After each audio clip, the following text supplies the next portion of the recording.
Hello friends, welcome to அதுவும் அம்மாவும் channel. இன்றைக்கி நம்ம சேனலில் கடைகளில் கிடைக்கிற மாதிரியே பரோட்டா இது எப்படி பண்ணதுன்னு பார்க்கலாம். வாங்க வீடியோக்குள்ளே போகலாம். அதுக்கு நான் 350 கிராம் மைதா மாவு எடுத்திருக்கேன்.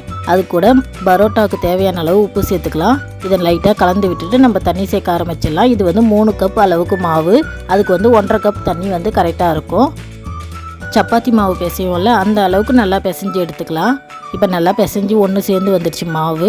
அடுத்து நம்ம இதை இழுத்து பிசையணும். அதனால் நான் ஒரு ஒர்க் ஏரியாவுக்கு மாற்றிக்கிறேன். இந்த மாதிரி கையால் குறைஞ்சது 10 நிமிஷமாவது பிசையணும். இப்போ நான் 10 நிமிஷம் அளவுக்கு நல்லா பிசைஞ்சு எடுத்துட்டேன். இப்போ இது கூட நான் எண்ணெய் சேர்க்க போகிறேன். வாசனை இல்லாத எண்ணெய் சேர்த்துக்கோங்க.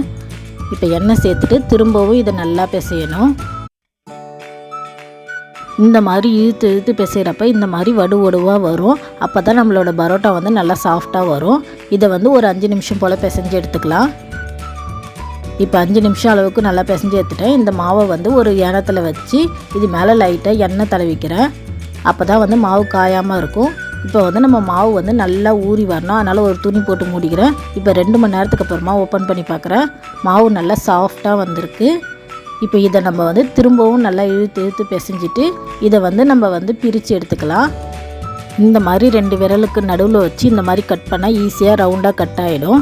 இப்போ இது கரெக்டாக இருக்குது. இதே மாதிரி நம்ம மற்ற எல்லாத்தையுமே பிரித்து எடுத்துக்கலாம்.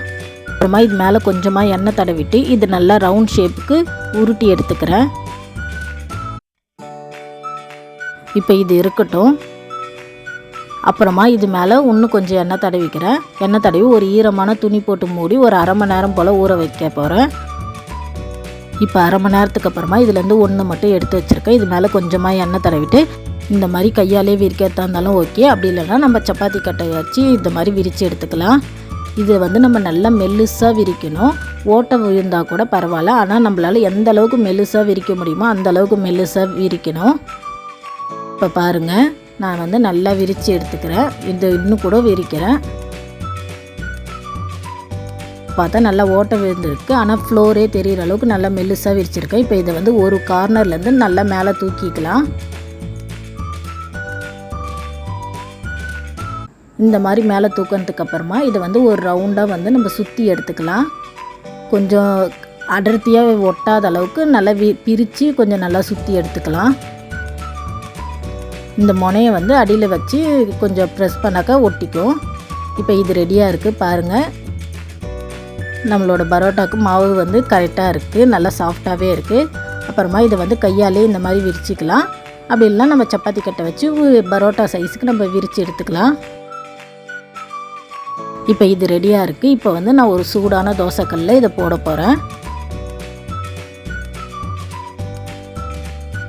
ஸ்டவ் லோ ஃப்ளேமில் இருக்கணும். அப்போ தான் நம்மளோட மைதா மாவு நல்லா வெந்து வரும். ஹை ஃப்ளேமில் வந்தால் நல்லா கரிஞ்சிடும். ஆனால் நல்லா வெந்து வராது உள்ளலாம். அதனால் லோ ஃப்ளேமில் வச்சு நல்லா 2 பக்கமும் பெரட்டி போட்டு சுட்டு எடுத்துக்கலாம். இப்போ இது ரெடியாக இருக்குது. இதே மாதிரியே 2 இல்லை 3 ரெடியான உடனே இந்த மாதிரி ஒன்று மேலே ஒன்று வச்சு நம்ம கையால் இந்த மாதிரி தட்டி விடணும். அப்போ தான் நம்மளோட பரோட்டா லேயர் லேயராக வரும். பாருங்கள், எந்த அளவுக்கு லேயர் லேயராக சாஃப்டாக இருக்குது. அவ்வளவுதான், நம்மளோட சுவையான பரோட்டா சூப்பராக ரெடி ஆகிடுச்சு. இந்த வீடியோ உங்களுக்கு பிடிச்சிருக்குன்னு நான் நம்புகிறேன். லைக் பண்ணுங்கள், ஷேர் பண்ணுங்கள். கூடவே நம்ம சேனலை சப்ஸ்கிரைப் பண்ணிக்கோங்க. பெல் பட்டனையும் அடிச்சுக்கோங்க. தேங்க்ஸ் ஃபார் வாட்சிங்.